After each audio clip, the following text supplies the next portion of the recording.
So I would like to give the floor to Mrs. Kerelska, which is the Director of Advocacy and Messaging at WindEurope.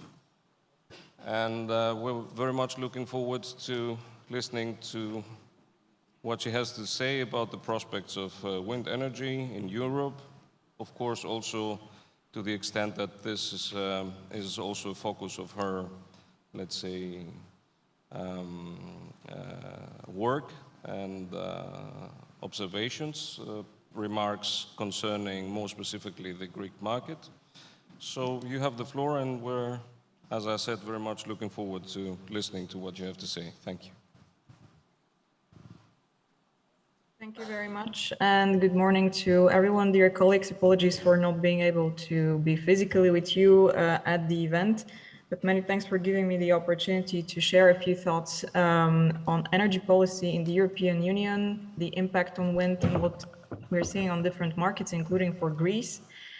So I thought that maybe I would start with very brief thoughts around the big picture of where Europe stands today and how do we see the energy transition moving from where we sit here in Brussels.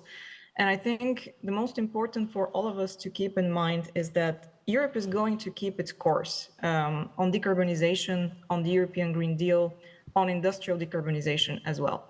And that was made very, very clear by the President of the European Commission, Ursula von der Leyen, already in September when she was describing in her annual State of the Union speech where Europe stands today. And she was very clear, Europe is in a very different geopolitical situation than 2 or 5 years ago, a geopolitical situation in which our vulnerabilities, our dependencies are not going to be helpful to us. So we need to make sure that our European Union is resilient. And part of the answer to us being resilient is having more of our own electricity production here in Europe, because that is what brings energy costs down for everybody, for citizens, for businesses. And for that, Europe is going to put an even increased focus on how we move forward with digitalization, but also with clean technologies. And we're going to invest massively in these technologies. So I think this is a very positive message and signal from the Commission that we are going to keep the course because, again, renewables are seen more and more by the European Union, by national governments, as a way to keep our European energy security on the move forward.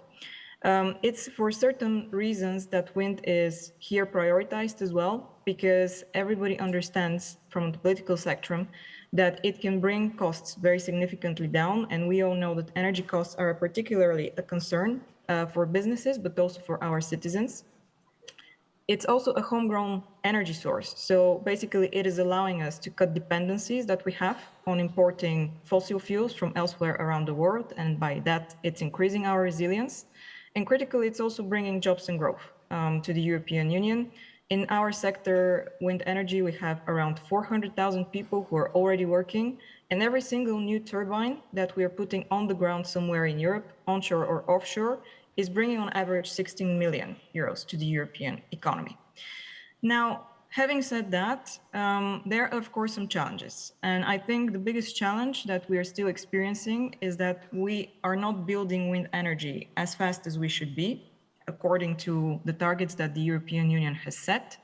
We are not permitting fast enough, we are not building them fast enough. And that is one of the reasons why we are going to be building less in 2025 than we originally expected.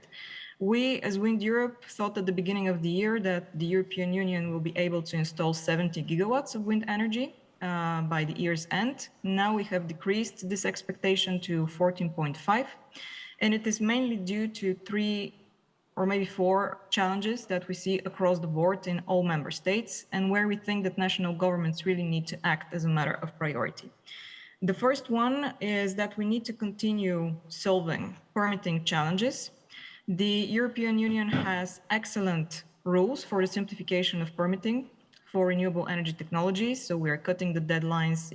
You need to permit them in 2 years. You need to think about overriding public interest. But the implementation of these rules is stagnating. The digitalization of permitting processes is also stagnating, and this ultimately is not helping us get the volumes out of the pipeline. The second thing is that Europe is also lagging behind electrification of its economy, especially direct electrification, at the difference of many other economies, which are now moving faster than us and which are using electrification as a key competitive advantage. So we also think national governments need to think across these lines as well. And we also see a very big need for Europe to work on stabilizing the business case for renewables. And by this, I mean we need to continue having clear visibility on the volumes that each government wants to install in terms of wind energy going forward, but also have the right revenue stabilization mechanisms. So two-sided contracts for difference or PPAs, anything that make the business case work would be most welcome. And last but not least, in many countries in Europe, we also need to think about the grids. How do we optimize them? How do we build new connections? Because ultimately, the electricity needs to reach out the end consumers. In all of these pictures, Greece, as you know, and we think, always a frontrunner on wind electricity and wind energy in the region, also, in my opinion, needs to work in priority on three things when it comes to wind energy. And I would summarize them as follows. I think that we need in Greece to think about restarting auctions, CFD auctions for onshore wind in particular. Although I didn't catch in Greek the previous remarks from high-level speakers, I think it's important, of course, for the Greek government to reach its objectives of having a balanced mix on technologies on the grid, and having more onshore wind will help in this direction.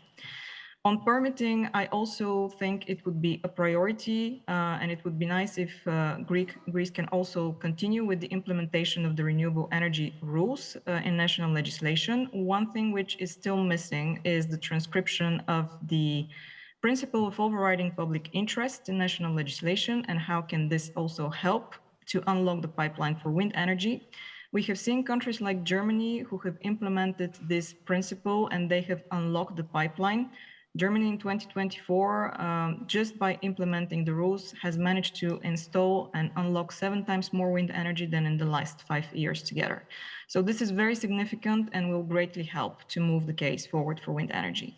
And last but not least, Greece has also taken important steps on offshore wind. You have a national program which is still not approved in Parliament, so we would expect and we would think it would be nice for you to move forward on the approval, and then of course continue to clarifying the regime for offshore wind, notably by providing visibility to interested investors on the technical feasibility studies, on the permitting regime, but also on when do you plan to have auctions for offshore wind starting in Greece. This would be also one of those things which can greatly support you in your way of moving forward on the energy transition. So in terms of opening remarks, I will leave it here, and of course looking forward to contribute further.